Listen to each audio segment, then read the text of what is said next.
আমার বাড়িতে যেদিন মাছের তরকারি হয় সেদিন মনে হয় আমি একটু বেশি বেশি ভাত খেয়ে ফেলি।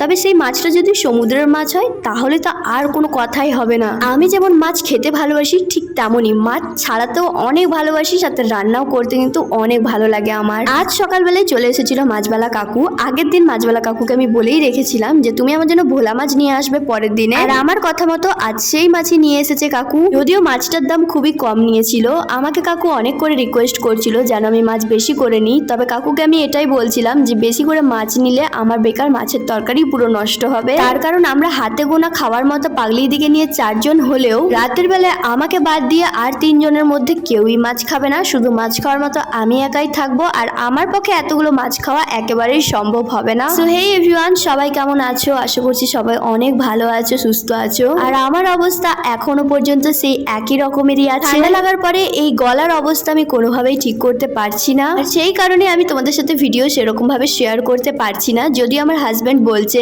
গলার আওয়াজ তোমার যেমনই হোক না কেন তোমাকে মানুষ অনেক ভালোবাসে, আর তোমাকে যারা ভালোবাসে অবশ্যই তারা তোমার কষ্টটা বুঝবে, তাই তুমি যতটুকু পারবে ততটাই করার চেষ্টা করো। সেই কারণে আমিও ভাবলাম যে কথাটা তো একেবারেই ভুল বলেনি, কথাটা কিন্তু একেবারেই ঠিক, যে যারা আমাকে সত্যিই ভালোবাসে, আমাকে পছন্দ করে, আমার ভিডিওর জন্য অপেক্ষা করে, তারা আমার অসুবিধাটা বুঝে ঠিক মানিয়ে নেবে।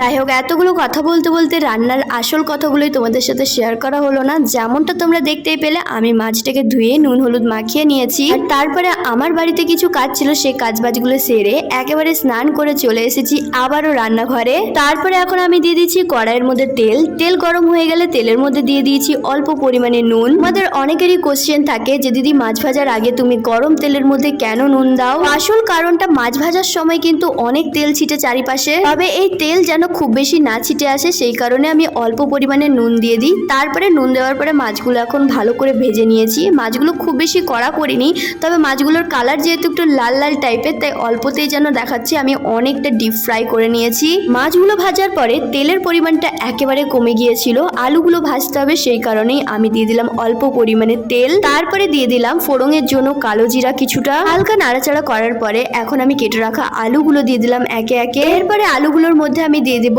অল্প পরিমাণে নুন আর হলুদ, যেমনটা কিন্তু আমরা সবাই করে থাকি। এটা কিন্তু সেরকম কোনো ইউনিক ব্যাপার না, আলু ভাজা বা সবজি যে কোনো ভাজার সময় আমরা কিন্তু নুন হলুদটা দিয়েই থাকি।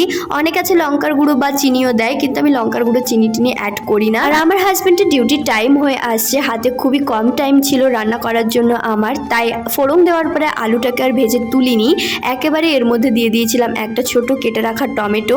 টমেটোটা হালকা একটু ভাজা ভাজা হয়ে যাওয়ার পরে আমি দিয়ে দিয়েছিলাম পেস্ট, আর এই মশলা পেস্টের মধ্যে আমি অ্যাড করেছিলাম পেঁয়াজ, কাঁচা লঙ্কা আর আদা। কাঁচা মশলাটাকে হালকা নাড়াচাড়া করার পরে এখন পালা গুঁড়ো মশলা দেওয়ার। গুঁড়ো মশলার মধ্যে আমি দিয়ে দিয়েছিলাম প্রথমেই হলুদের গুঁড়ো, লঙ্কার গুঁড়ো, লাল কাশ্মীরি লঙ্কার গুঁড়ো, স্বাদের জন্য অল্প পরিমাণে চিনি, আর পরিমাণ মতো দিয়ে দিয়েছিলাম নুন। নুনটা এখন পুরোই দিচ্ছি না, তার কারণ পরে আবার লাগতে পারে। এরপরে মশলা পেস্ট করার জল দিয়ে আমি এই সব কিছু খুব ভালোভাবে কষিয়ে নেব। এই বিষয়টা অনেকের কাছেই হাস্যকর লাগতে পারে যে আমি এখানে রান্না করছি না, পেটুকের মতো গপ গপ করে খেয়ে যাচ্ছি, বাট আমি এরমই। যখন আমার বাড়িতে মাছের তরকারি হয় তখন আমি আগে মাছটাকে ভেজে নিজে ট্রাই করি, তারপরে রান্না করি।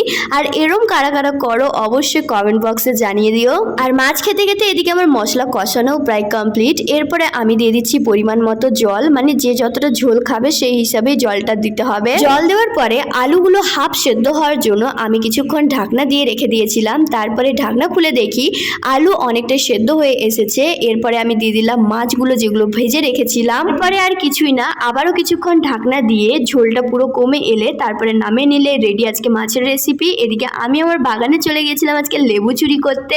আমাদের বাগানের লেবুগুলো কিন্তু প্রচন্ড পরিমাণে টক। খাওয়া দাওয়ার পরে আজকে আর সিনু ঘুমায়নি, ওর পাপা ডিউটি চলে যাওয়ার পরে, তার কারণ ওর আজকে বিকেলবেলায় টিউশনি নেই, সকালবেলায় পড়ে চলে এসেছে আজকে। আজ যেহেতু ঘুমকে ফাঁকি দিয়েছে সেই কারণে এখন চলে এসেছে আমারই সাথে। আমি একদিকে ভিডিও বানাচ্ছি আর ও আরেকদিকে খেলা করছে। আমাদের গ্রামের পরিবেশ সত্যি মারাত্মক অসাম, আমি এই কথাটা অনেকবার বলেছি, তবে তোমাদের অনেকেরই এই জিনিসটা কমেন্ট আসে যে দিদি গ্রামের পরিবেশ তো সুন্দর ঠিক আছে, কিন্তু গ্রামের মানুষগুলো কি সবাই ভালো হয়? তবে আমার কাছে উত্তরটা একটু অন্যরকমেরই হবে, যে প্রতিটি জায়গাতে যেমন ভালো কিছু আছে ঠিক তেমনই খারাপও আছে, অর্থাৎ ভালো খারাপ নিয়েই আমাদের কিন্তু চলতে হবে।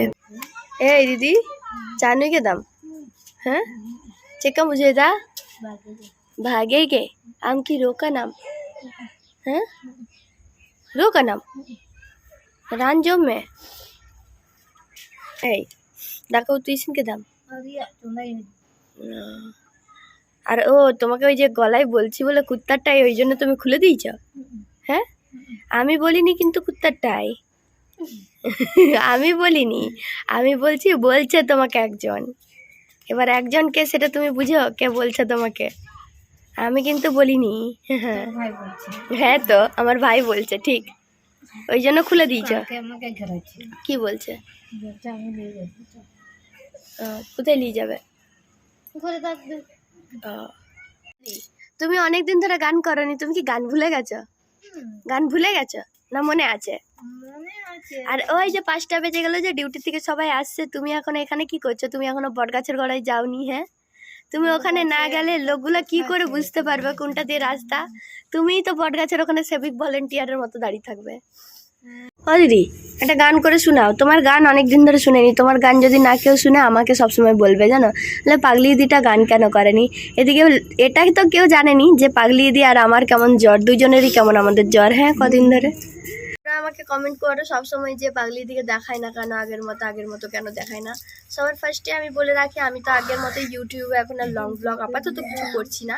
এমনি যা করছি না কেন ফেসবুকে শর্টের মধ্যেই করছি, সেগুলোই আবার আপলোড করছি ইউটিউবেও। আর তার একটা কারণ রয়েছে, সেটাও তোমাদের সাথে আমি ধীরে ধীরে অবশ্যই শেয়ার করব। আর হচ্ছে পাগলি দিকে না দেখানোর সব থেকে বড়ো কারণ, আমি পাগলি দিদির ওপর সেরকম খুব একটা যাচ্ছি না। যা টুকটাক রান্না টান্না করছি সেগুলো ওকে দিয়ে আসি। কালকে একটু পায়েস টায়েস বানিয়েছিলাম, ওকে ডাকছিলাম ওই জন্যই। আর নইলে সেরকম আমিও এখন ওর বাড়িতে যাচ্ছি না, ও আমার দিকে আসছে না। আর আসবো কি করে, আমার ওরও জ্বর আর আমারও জ্বর, দুজন মিলে ওষুধ খেয়ে দুজনের দিকে পড়ে রয়েছি। খালি টুকটাক এই বিকালবেলার টাইমটায় একটুখানি যা আমাদের দেখা হচ্ছে, কথা হচ্ছে। দেখতেই পাচ্ছ আমার বেচারা পাগলি দিদির অবস্থা এখন কেমন হয়ে গেছে। ও এরকম চুপচাপ থাকার মানুষই না, এতক্ষণে সেই পাশে বটগাছের দিকে চলে যাওয়ার কথা, কিন্তু ও আজকে এখানেই চুপচাপ বসে আছে, চা খাচ্ছে আর এখানে বসে আছে। তাই তো দিদি? জ্বর কাটেনি এখনো? জ্বর, আচ্ছা। এই শীত চলে আসছে, এবারে কান পুড়াবো তোমার। হ্যাঁ